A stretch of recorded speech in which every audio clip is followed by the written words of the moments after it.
해외 투자 흐름 한 발 더 들어가 보겠습니다. 국내에서 해외 주식에 투자하는 이른바 서학개미들은 최근까지 꽤 오랜 기간 테슬라와 엔비디아 등 전통의 빅테크 강자에 집중적으로 투자했습니다. 그런데 최근에 이 패턴이 바뀌기 시작했습니다. 자세한 변화 짚어보겠습니다. 이민후 기자. 네, 민우입니다. 네, 투자 종목이 어떻게 달라졌습니까? 네, 한국예탁결제원에 따르면 이달 들어 어제까지 서학개미들이 가장 많이 순매수한 종목은 AI 소프트웨어 기업 팔란티어 테크놀로지스로 나타났습니다. AI 수요 및 성장 기대감에 이번 달 1억 4,470만 달러를 순매수했습니다. 이어 2위에 비트코인 채굴회사 비트마인 이머전 테크놀로지가 1억 1,683만 달러로 2위에 올랐습니다.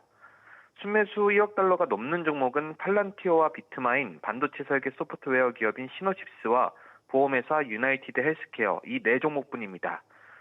상위 10개 기업으로 넓혀보면 스테이블코인 발행사 서클, 비트코인 채굴 기업 아이리스 에너지, 소형 모듈 원전 기업 뉴스케일 파워 등이 위치했습니다. 네, 그동안 빅테크 투자에 집중했던 서학개미들의 양상이 많이 바뀌었네요. 그렇습니다. 이번 달 서학개미 상위 10개 순매수 종목에 마이크로소프트와 엔비디아만 포함됐습니다. 이달 들어 서학개미는 각각 6,634만 달러, 6,190만 달러 순매수에 그쳤습니다. 특히 서학개미들이 빅테크 중에서 AI 집중 기업에만 투자하는 등 옥석 가리기에 나섰다는 평가가 나옵니다. 동시에 빅테크 투자 열기가 둔화되는 가운데 M7의 중장기 위험 요인에 투심을 돌린 모양새로 풀이됩니다. 마이크로소프트와 엔비디아 외에 서학개미 상위 순매수 상위 50종목 중 아마존만 포함된 가운데 애플과 알파벳, 메타, 그리고 테슬라는 상위 50종목 안에도 들지 못한 것으로 나타났습니다. SBS 비즈 이민우입니다. 역대급 긴 추석 연휴에 열차표 예매가 시작되자마자 코레일이 먹통 사태를 빚었습니다. 현재 상당 부분 복구되기는 했지만 곳곳에서 오류가 여전합니다. 정확한 현재 상황 짚어보겠습니다. 김한나 기자. 네, 김한나입니다. 네, 아침부터 대기했던 예매자들의 불편이 컸겠습니다. 네, 그렇습니다. 코레일은 전 국민을 대상으로 오늘 오전 7시부터 오후 1시까지 경부선과 경전선, 동해선 등 추석 연휴 기차표를 판매하는데요. 접속이 폭주하면서 예매 시작 시간부터 관련 페이지가 먹통이 됐습니다. 앱과 웹사이트에는 명절 예매 화면으로 이동 중입니다라는 메시지만 뜨고 다음 화면으로 넘어가지 않았습니다. 이후 대기 화면으로 넘어가더라도 대기 순서가 수만 번대에 달하면서 예매가 어려운 상황이 벌어졌습니다. 이에 코레일은 오늘 추석 승차권 예매 시간을 3시간 연장해 오후 4시까지 늘리겠다고 밝혔습니다. 코레일은 평소 명절보다 2배 늘어난 예매 객으로 인해 시스템 장애가 발생한 것으로 추정된다며 단계적으로 시스템을 정상화하는 중이라고 설명했습니다. 네, 그러면 이렇게 온라인 말고 현장에서 이루어지는 판매는 정상적으로 되고 있습니까? 네, 역 안에 있는 창구와 자동 발매기에서는 추석 연휴 기차표를 정상 판매하고 있습니다. 코레일은 내일 오전 7시부터 오후 1시까지 호남선과 전라선, 강릉선, 중앙선 등의 추석 연휴 기차표를 판매하는데요. 코레일은 동일한 문제가 발생하지 않도록 시스템을 철저히 점검, 보완하겠다고 밝혔습니다. SBS 비즈 김한나입니다. 고물가 속에 제품 가격을 올려 소비자들의 비판을 받는 건 기업으로선 큰 부담입니다. 이를 피하기 위해서 가격은 그대로 두고 제품의 용량만 줄이는 이른바 슈링크플레이션이 최근 다시 고개를 들고 있습니다. 치킨업계에 이어서 화장품 기업 러쉬코리아까지 가격 인상 넉 달 만에 일부 제품 용량을 줄이는 것으로 파악됐습니다. 단독 취재한 기자 연결해 보겠습니다. 신채연 기자. 네, 신차원입니다. 네, 러쉬도 슈링크플레이션 지적을 받는다고요. 네, 러쉬코리아는 다음 달 27일부터 스크럽 제품의 종량을 기존 100g에서 90g으로 10% 줄이기로 했습니다. 가격은 32,000원 그대로 유지하지만 용량이 줄어든 만큼 사실상 10% 가격이 올라간 셈입니다. 불과 지난 6월 헤어와 바디 제품 가격을 20% 안팎 인상한 지 넉 달 만입니다. 러쉬의 슈링크플레이션은 이번이 처음은 아닌데요. 한국소비자원은 지난해 말 러쉬가 샤워젤 제품의 용량을 줄이면서 소비자에게 공지하지 않았다고 지적한 바 있습니다. 네, 러쉬보다 앞서서 치킨 업계에서도 비슷한 꼼수 인상이 이어지는 모습이죠. 네, 그렇습니다. 교촌치킨은 최근 순살 메뉴의 용량을 기존 700g에서 500g으로 30% 가까이 줄인 데다 닭다리살만 쓰던 것을 닭 가슴살도 혼합해 사용하고 있습니다. 교촌은 이런 변동 사항에 대해 소비자 공지 등 별도 안내조차 하지 않아 논란이 됐습니다. 또래올해도 지난달부터 치킨용 닭고기 호수를 기존 11호에서 10호로 조정하며 중량을 100g 정도 줄였습니다. 이런 가운데 정부는 제품 용량 축소를 공지하지 않으면 최대 1,000만 원의 과태료를 부과하고 있는데요. 다만 규제 대상이 가공식품과 생활용품 등에만 한정돼 있어 외식업계는 사각지대에 놓여 있다는 지적이 나옵니다. SBS 비즈 신채원입니다. 다음으로 노후 연금 소식 연달아 짚어보겠습니다. 국가가 직접 개입하는 국민연금이나 기초연금은 노후 보장에 더해서 부의 재분배 기능까지 달성하려는 목적으로 이런저런 조건을 걸고 연금액을 깎는 경우가 있습니다. 대표적인 게 부부가 함께 기초연금을 받을 때 일정 부분을 깎는 제도인데 제도의 취지와 달리 저소득 노인의 빈곤을 심화시킨다는 지적에 변화가 추진됩니다. 최윤하 기자. 네, 최윤아입니다. 네, 언제부터 어떻게 바뀝니까? 네, 소득 하위 40%에 해당하는 노인 부부의 기초연금은 현재 20% 감액되는데요. 보건복지부가 국회에 제출한 보고서에 따르면 내후년인 2027년까지 감액률을 15%로 2030년까지는 10%까지 낮추는 방안이 논의되고 있습니다. 기초연금 부부 감액 제도는 부부가 모두 기초연금을 받는 경우 부부 각각의 연금액을 깎는 제도입니다. 혼자 사는 노인에 비해 함께 사는 부부의 경우 생활비가 절약된다는 이유에서인데요. 저소득층 노인들의 생계를 더욱 어렵게 만든다는 지적을 받고 있습니다. 정부는 특히 생활이 더 어려운 저소득층 노인 부부부터 단계적으로 감액률을 낮춘다는 방침입니다. 네, 실제로 저소득 노인 부부들의 부담이 큽니까? 네, 국민연금연구원 보고서에 따르면 소득 하위 20%에 속하는 노인 부부 가구의 월 평균 소비 지출은 단독 가구보다 1.74배나 높았고 특히 세부적으로 보면 보건 의료비 지출 부담이 단독 가구보다 1.84배 컸습니다. 20% 감액된 기초연금으로는 생활비를 감당하기 벅차다는 분석입니다. 다만 문제는 재정 부담인데요. 정은경 보건복지부 장관은 관련해 상당한 재원이 필요하기 때문에 세부 방안을 신중히 검토하고 있다고 밝혔습니다. SBS 비즈 최윤아입니다. 이런 와중에 국민연금이 국민들로부터 잘못 걷어간 보험료가 해마다 늘고 있는 것으로 나타났습니다. 2020년 이후에 총액을 따져보니 1조 5천억 원에 달하는 보험료를 잘못 걷었고 또 이를 바로잡는데 20억 원 가까이를 썼습니다. 엄하은 기자. 네, 엄하은입니다. 네, 잘못 걷어가는 것, 과오납이라고 부르죠. 자세한 상황이 어떻게 됩니까? 네, 국회 보건복지위원회 소속 한자 국민의힘 의원이 국민연금공단 등에서 받은 자료에 따르면 2020년부터 올해 6월까지 국민연금 과오납 건수는 198만 4천 건입니다. 모두 1조 5,410억 원 규모입니다. 건수는 지난 2020년 34만 1천 건에서 지난해 35만 7천 건으로 늘었고 올해는 상반기에만 23만 4천 건을 기록했습니다. 과오납 금액 규모는 해마다 증가해 지난 2020년 2,245억 원에서 지난해 3,228억 원으로 43.8% 늘었습니다. 가입자가 보험료를 이중으로 내거나 원래 내야 할 금액 이상으로 납부하는 경우 퇴사나 이직, 사업 중단 등 자격 변동 사항을 늦게 신고하는 경우도 과오납에 해당할 수 있습니다. 과오납을 바로잡기 위해 지출한 행정비용도 18억 8,400만 원에 달했습니다. 네, 만약에 본인이 과오납의 당사자가 됐다면 이 경우에 어떻게 해야 합니까? 과오납 환급 대상이라면 환급 신청 안내문을 받아볼 수 있는데요. 만약 직접 확인하고 싶다면 국민연금공단 홈페이지 또는 모바일 앱 내 곁에 국민연금에서 본인 인증 후 과오납금 조회 메뉴를 이용하면 됩니다. 온라인과 오프라인에서 환급 신청이 가능하며 신청 후 14일 이내 본인 명의 계좌로 입금됩니다. 과오납금은 5년 이내에 신청해야 하며 기한을 넘기면 환급이 불가한데요. 2020년 미반환 5천 건, 약 10억 원의 보험료는 소멸시효가 완성되며 가입자가 돌려받을 수 없게 됐습니다. SBS 비즈 엄하은입니다. 이어서 다시 우리 경제에 우려를 키우고 있는 미국의 관세 상황 연달아 짚어보겠습니다. 협상을 위해서 미국을 찾았지만 뚜렷한 결론을 내지 않고 귀국한 김정관 산업통상자원부 장관이 협상의 장기화 가능성을 거론했습니다. 먼저 한미 협상의 현재 상황을 김동필 기자가 전하겠습니다. 김정관 산업통상자원부 장관이 9월 중 한국과 미국 간 관세 협상 최종 합의는 없을 가능성이 높다고 시사했습니다. 김 장관은 어제 열린 기자간담회에서 협상이 교착 국면에 있다가 이제 밀고 당기는 과정에 있다라면서 양측이 서로 불합리, 불공정 내용을 주고받으면서 협상하고 있다라고 말했습니다. 그러면서 유엔 총회엔 참석하지 않는다라고 덧붙였습니다.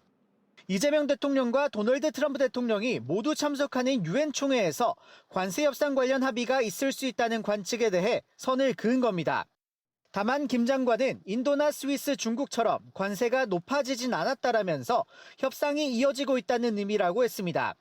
앞서 한미 관세 협상은 지난 7월 말 타결됐지만 한국이 약속한 3,500억 달러 규모 대미 투자 패키지 구성 등 구체적인 이행 방안을 두고 이견이 계속되고 있습니다.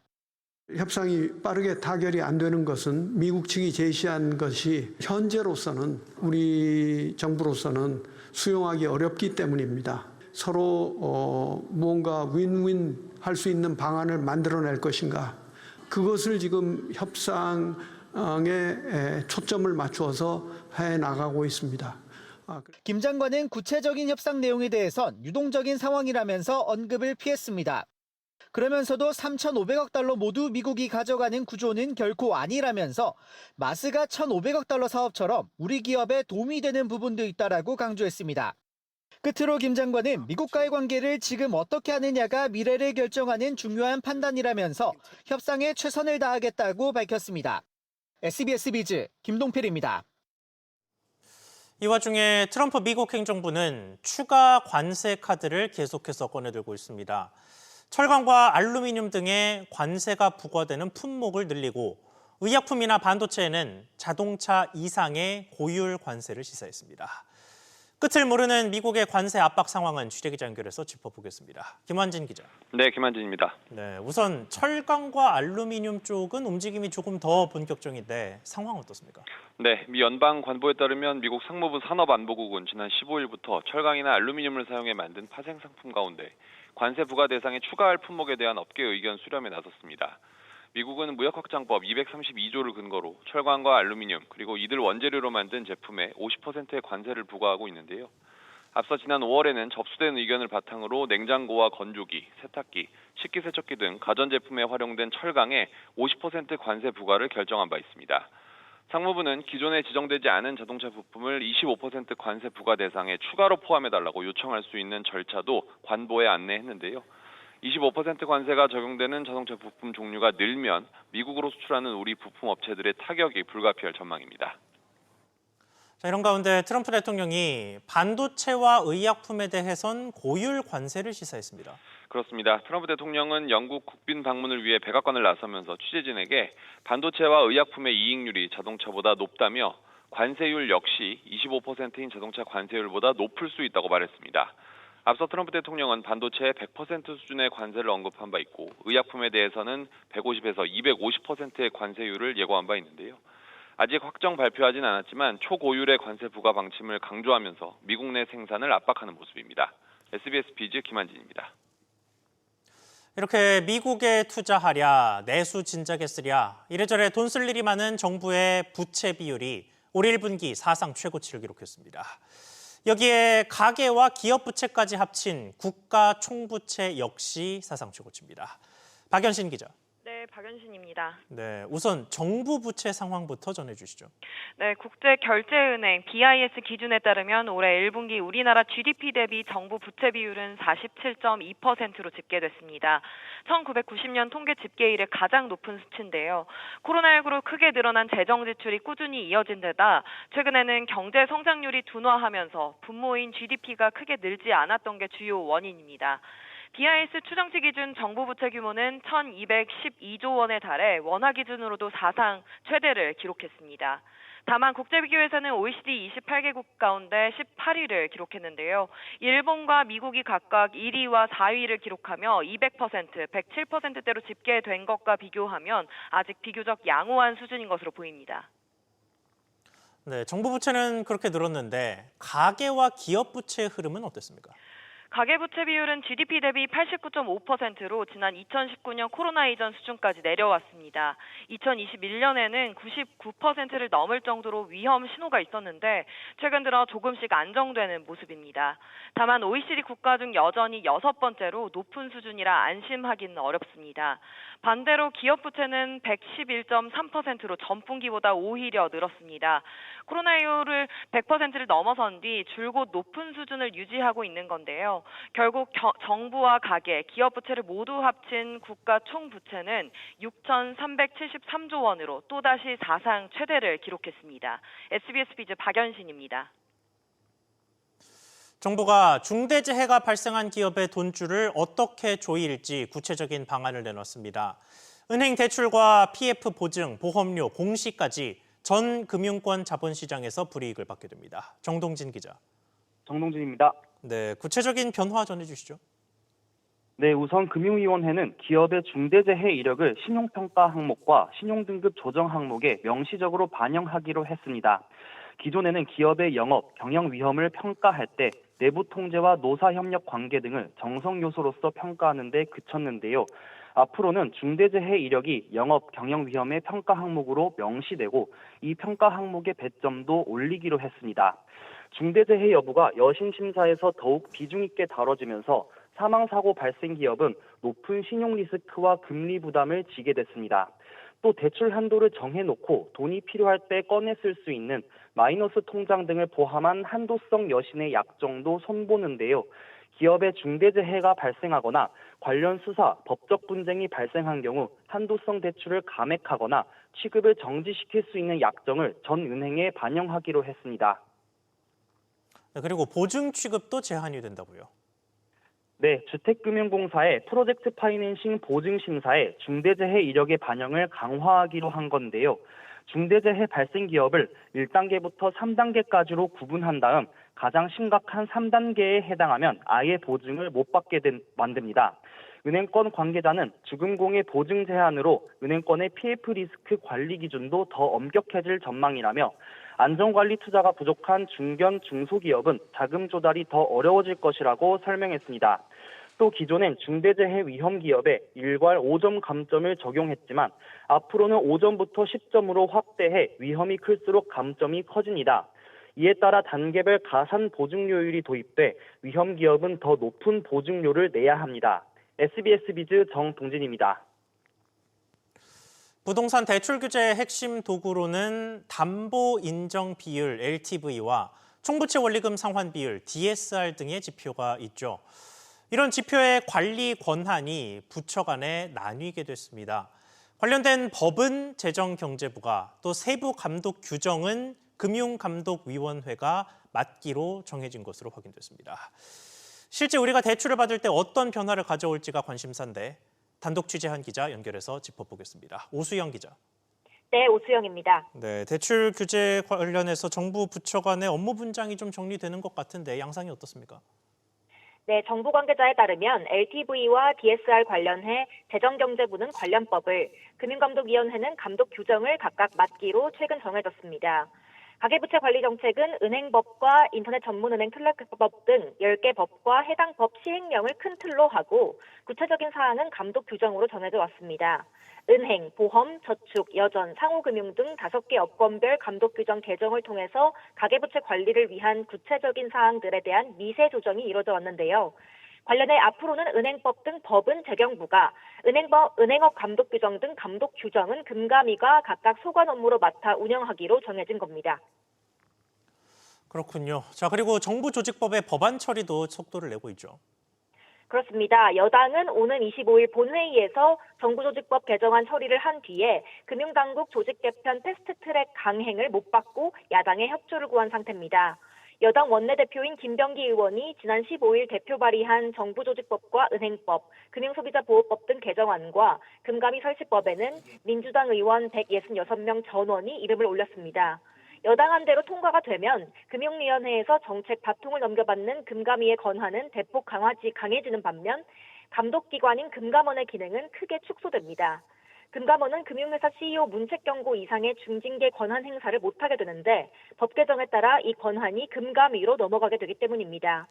금감원에서 분리 독립될 금소원은 금소법에 따른 검사와 제재권을 새롭게 받게 되고 금소원장이 금감위 멤버로 참여한다는 점에서 금융소비자 보호 기능이 강화될 수 있습니다. SBS 비즈 오수영입니다. 대통령실이 청와대 복귀에 속도를 내고 있습니다. 통신망과 국가위기관리센터까지 포함한 핵심 인프라 이전 작업을 KT가 맡은 것으로 확인됐습니다. 용산 대통령실 연결해 보겠습니다. 우형준 기자. 네, 대통령실입니다. 네, 청와대 이전 작업에 KT가 낙점됐다고요. 네, 대통령실은 지난 7월 말 청와대 이전 주간 업체를 KT로 선정하고 현재 작업이 진행 중인 것으로 확인됐습니다. SBS 비즈 취재를 종합하면 주간 업체로 선정된 KT는 대통령실의 전화, 인터넷 등 유선 통신망과 서버를 비롯해 지하 벙커로 불리는 국가위기관리센터 이전까지 청와대 핵심 인프라 이전 작업을 총괄하고 있습니다. 강훈식 대통령실 비서실장은 지난 8월 기자간담회에서 청와대 이전과 관련해 아직 날짜나 시간을 구체적으로 정해놓지는 않았지만 연내에는 하겠다고 밝힌 바 있습니다. 당초 취임 100일 기점이었던 이달 이전 계획을 갖고 있었지만 장시간 일반에 개방된 탓에 보안 문제와 개보수 작업에 시간이 다소 지체된 것으로 전해졌습니다. 특히 지하 벙커로 불리는 국가위기관리센터는 지난 정부 청와대에서 용산으로 이전하면서 재난망 규모를 80여 개로 확대를 했는데 그만큼 관리와 보안에 필요한 작업도 복잡해졌습니다. 대통령실 관계자는 규모가 더 커졌기 때문에 기존 청와대로 옮기는 데 있어 한 번에 옮기기는 쉽지 않은 상황이라며 최대한 올해 안에 이전을 목표로 하고 있다고 전했습니다. 네, 그리고 한 가지 관심사가 될 법한 게 최근에 정부 부처에서도 인공지능 AI를 적극적으로 도입하고 있잖아요. 이 영역에서 KT와 손잡을 가능성도 있습니까? 네, 이재명 정부 들어 독자 AI 확보에 주력하고 있죠. 앞서 외교부는 LG CNS와 손잡고 AI 비서를 도입하기로 하는 등 SI 업계에선 경쟁이 치열한 상황입니다.